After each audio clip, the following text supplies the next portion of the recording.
adegan pembuka, kita melihat sebuah keluarga sedang duduk di taman sambil menikmati hangatnya sinar matahari. Bill, sang ayah dan istri keduanya, Kim menjaga anak-anak mereka, Brad dan Dawn yang sedang bermain di bak air mini. Bill meminta putranya untuk tidak mengganggu adiknya, namun laki-laki tersebut dengan kasar menjawab bahwa dia bukan adiknya. Sebenarnya mereka adalah saudara tiri. Saat anak-anak bermain, Brad tiba-tiba mengeluarkan bagian pribadinya, lalu meminta Dawn untuk menunjukkan bagian pribadinya. Beberapa saat kemudian, Brad menangis kesakitan saat jarinya tampak tergores. Melihat hal ini, orang tuanya menegur Dawn karena percaya bahwa dia telah menggigitnya. Adegan kemudian beralih ke beberapa tahun kemudian dan kita melihat Dawn sekarang menjadi mahasiswa dewasa. Dia aktif terlibat dalam kelompok pandangan Kristen bernama The Promise. Tujuan utama grup ini adalah untuk mempromosikan gagasan menunggu pasangan hidup yang tepat sebelum menjalin hubungan intim. Fajar menegaskan kemenangan sebelum nikah menjanjikan seorang najis. Dalam salah satu pidatonya, perhatian Dawn tertuju pada seorang pria bernama Toby yang menurutnya menarik.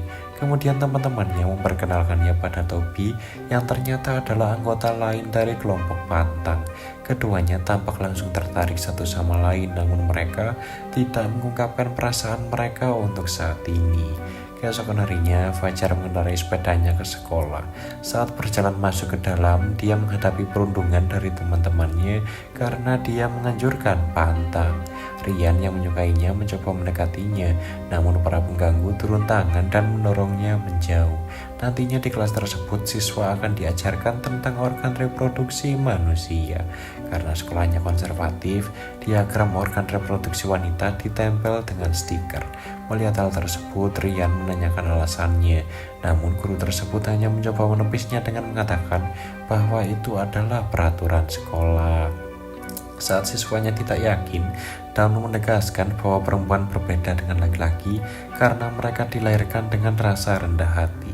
Mendengar ini, seluruh kelas mengolok-oloknya kecuali Toby yang membelanya. Nah, di rumah ibu Dan sudah lama tidak sehat dan ayahnya sedang merawatnya.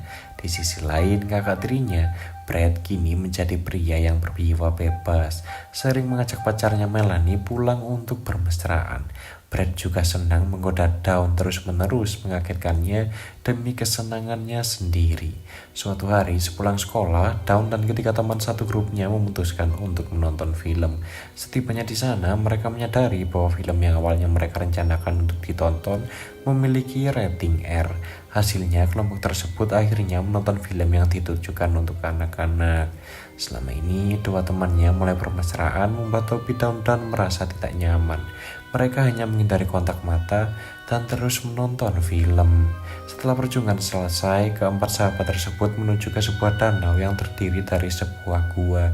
Tempat ini dikenal sebagai tempat para pasangan menghabiskan waktu pribadi mereka bersama. Saat kedua sahabat itu memilih untuk berenang, Dawn dan Toby menetap di tepi pantai untuk mengobrol. Selama obrolan mereka, Dawn mengetahui bahwa dia masih perawan. Sedangkan Toby mengungkapkan bahwa dia melakukan hubungan intim lebih dari setahun yang lalu dan sekarang merasa bersalah karenanya. Malamnya, Dawn berfantasi tentang menikahi Toby dan mulai menyentuh dirinya sendiri. Namun saat itu dia mendapat penglihatan langsung tentang makhluk yang mengerikan yang membuyarkan perasaannya. Keesokan paginya, Dawn tiba di sekolah terlambat tapi dia tidak memperhatikan Toby. Kemudian dia menelponnya dari ruang ganti dan mengungkapkan kekhawatirannya tentang ketertarikannya padanya.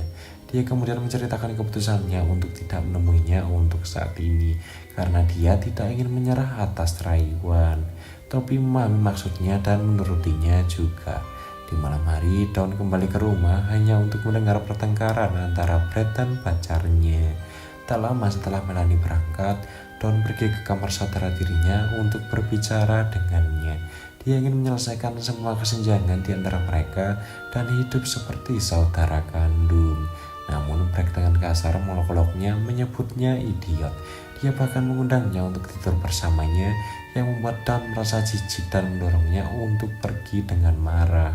Setelah itu dia menuju ke danau pasangan itu dan menelpon Toby yang tiba di sana dalam waktu singkat. Keduanya pun melompat ke danau dan mulai berciuman.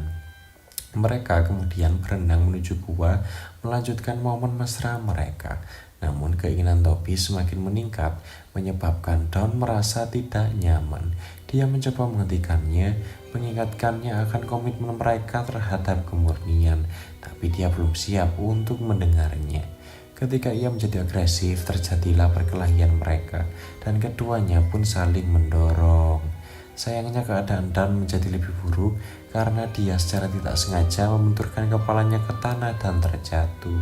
Memanfaatkan kesempatan itu, Toby memaksakan diri untuk menyerangnya, tapi begitu dia melakukannya, dia berteriak kesakitan. Dan juga terbangun di waktu yang sama dan melihat darah di seluruh tangannya. Yang membuatnya ngeri, dia menemukan bahwa organ tubuhnya telah digigit. Dalam keadaan panik, Toby terjatuh ke dalam air, sementara Dawn melarikan diri karena ketakutan. Keesokan harinya, Dawn ditugaskan untuk menyampaikan pidato singkat kepala kelompok perang Kristen. Namun kemampuannya untuk berbicara sangat terhambat oleh insiden tersebut. Kemudian Ryan mendekatinya dan memulai percakapan yang akhirnya menawarinya tumbakan puing. Sebelum berpisah, dia mengusulkan tanggal, namun Dawn menolaknya karena keadaan emosinya. Kemudian Dawn yang tidak mampu melupakan kejadian traumatis tersebut memutuskan untuk kembali ke danau. Saat dia berenang menuju gua, dia menemukan pemandangan yang menyedihkan. Serangga berkerumun di sekitar organ Toby.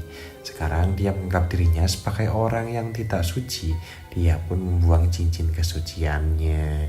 Sekembalinya ke rumah, dia memikirkan detail kejadian tersebut dan bertanya-tanya bagaimana hal itu bisa terjadi.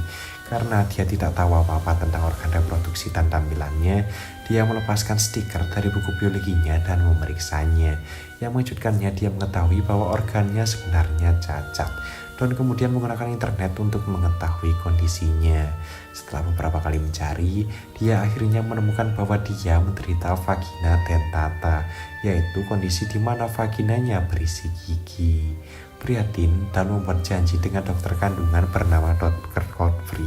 Mengingat ini adalah kunjungan pertamanya ke dokter kandungan, Dr. Godfrey mengeksploitasi kerentanannya dan mulai menyerangnya dengan kedok pemeriksaan. Dalam prosesnya, pria tersebut menjangkau bagian dalam tubuh wanita tersebut tanpa sarung tangan, yang menyebabkan wanita tersebut panik. Dalam kesusahannya, otot-otot vaginanya bereaksi, mengakibatkan giginya menggigit 4 jari tangan kanannya. Dawn pun ketakutan dan lari sementara dokter berteriak vagina dentata. Saat bersepeda pulang, betapa kendaraan polisi lewat dan Dawn juga melihat seorang pengendara mengendarai mobil Toby. Penasaran dan bingung, dia menuju ke danau pasangan untuk memeriksa masalahnya. Sesampainya di sana, dia menyaksikan polisi penyelam mengeluarkan tubuh tak bernyawa Toby dari air. Hal ini membuat Dawn ketakutan dan dia mulai menyalahkan dirinya sendiri atas kematiannya. Ketika dia kembali ke rumah, masalahnya terus bertambah. Ibunya yang sakit terbaring di tanah, sementara Brett dan Melanie sedang melakukan koetus di dekatnya. Dawn buru-buru menelpon 911 dan membawa ibunya ke rumah sakit. Nah, setelah itu dia terbangun di sofa rumah sakit dan ayahnya menyuruhnya pulang untuk beristirahat. Sesampainya di rumah, dia mendengar pertengkaran lain antara Brett dan pacarnya. Karena kewalahan dan membutuhkan hiburan, dia pergi ke tempat Ryan untuk mencari bantuan. Dia curhat padanya menjelaskan bahwa dia harus menyerahkan diri ke polisi karena dia hampir membunuh 2 orang. Dia juga mengungkapkan tentang gigi di bawah sana, tapi Ryan tidak mengerti apa yang dia katakan. Percaya bahwa dia stres, dia mengizinkannya untuk mandi air panas yang menyenangkan. Selain itu, dia menawarkannya pil, meyakinkannya bahwa pil itu akan membantunya tenang. Saat Dawn sedang mandi, Ryan mengubah kamarnya menjadi suasana romantis dengan lilin dan juga menyiapkan sebotol anggur untuk malam yang menyenangkan. Beberapa saat kemudian, Dawn keluar untuk mencari pakaiannya berniat pergi ke kantor polisi. Namun dia merasa pusing karena pil yang diberikan Ryan padanya. Menunjukkan kondisinya yang melemah, Ryan membujuknya untuk beristirahat sejenak dan menunda kunjungannya ke kantor polisi hingga keesokan harinya. Tak lama kemudian, dia menyuruhnya berbaring di sampingnya dan mulai menyentuhnya. Kali ini Dawn tampak menikmati semua ini. Ryan yang percaya diri kemudian memposisikan dirinya di atasnya bertujuan untuk bercinta dengannya. Pada titik ini, Daun ragu-ragu, takut dan tata vaginanya akan menyakitinya. Merasakan keberatan, Rian bertanya apakah ia berhenti, tapi dia menjawab tidak. Dengan persetujuan ini, keduanya akhirnya menjadi intim tanpa melibatkan kondisi uniknya. Hal ini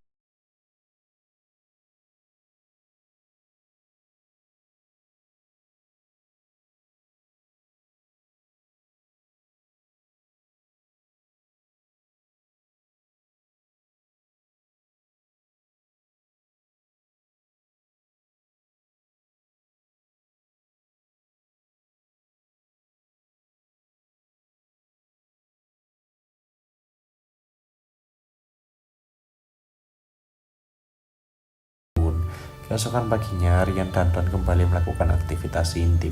Selama proses tersebut, Rian menerima telepon dari salah satu temannya yang membual tentang taruhan yang mereka buat. Apakah dia bisa mencetak gol dengan daun?